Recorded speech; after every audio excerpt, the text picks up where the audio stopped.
सम्राट music studio को subscribe करें और बेल आइकन दबाना ना भूलें। ग्राम सिमरिया बंसापुर जिला बेमेतरा की प्रस्तुति मनीराम साहू जी की आवाज में सुनिए ये शानदार गीत।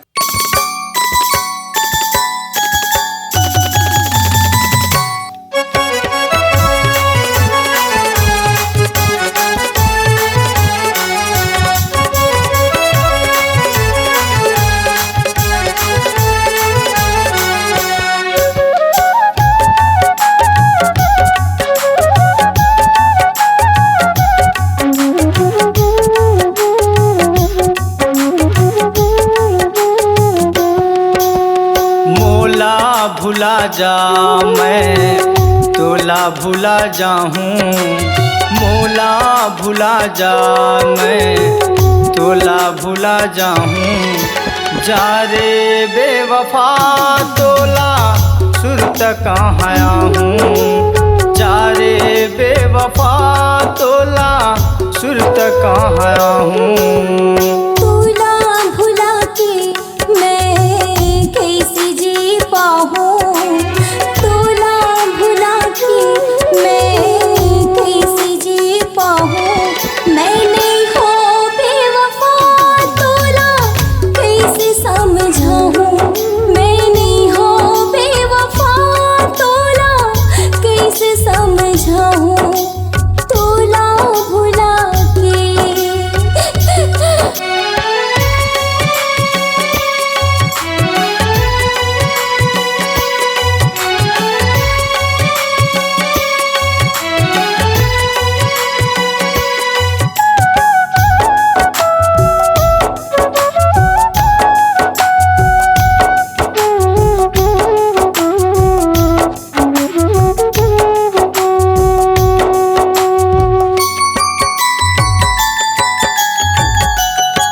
तोर डगर माँ फूल के बगिया मोर डगर हर बंजर है।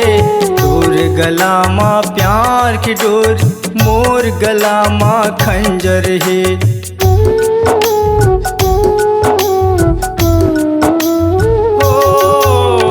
तोर डगर माँ फूल के बगिया मोर डगर हर बंजर है।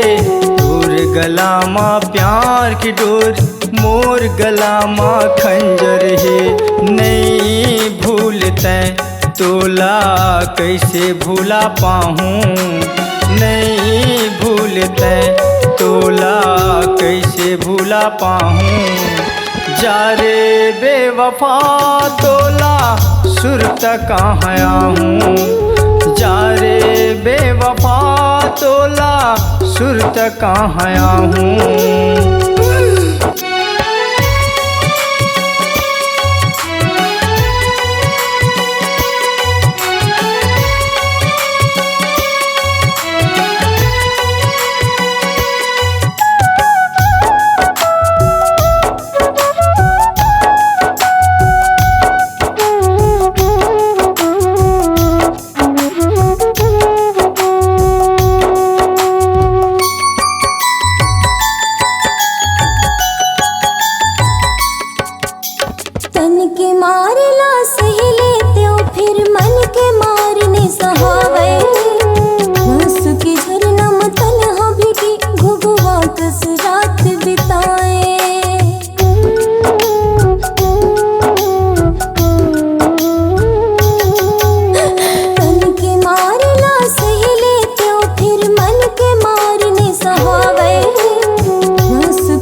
जीले जीवन अपन मन के नहीं है कोनो रुकैया, कर ले जी भर बात प्रीत के नहीं है कोनो टोकैया।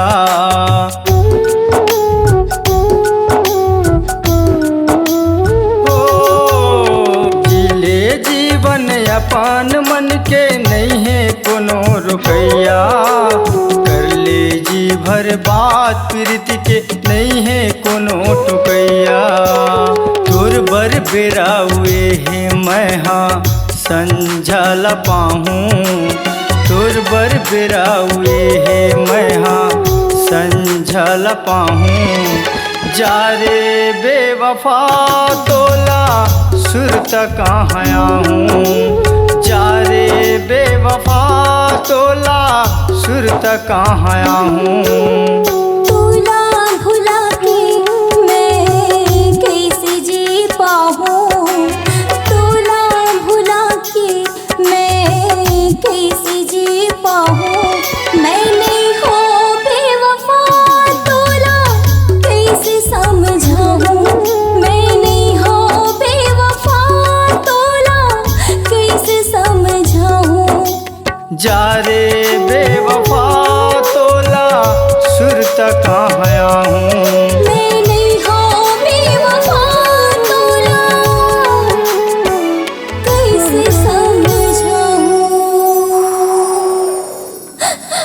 जा रे बेवफा तोला सुरत कहाँ आऊँ।